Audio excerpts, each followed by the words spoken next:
A obra de macrodrenagem da Praia Central de Balneário Camboriú visa minimizar alagamentos e preservar o alargamento da faixa de areia. O projeto é dividido em duas etapas, norte e sul.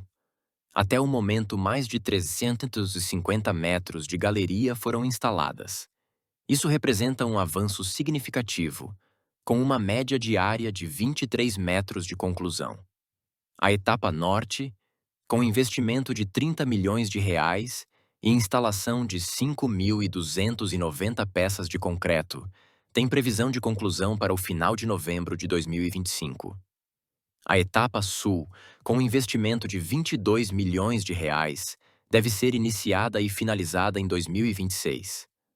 O custo total da obra é de R$ 53 milhões, 63.765,28.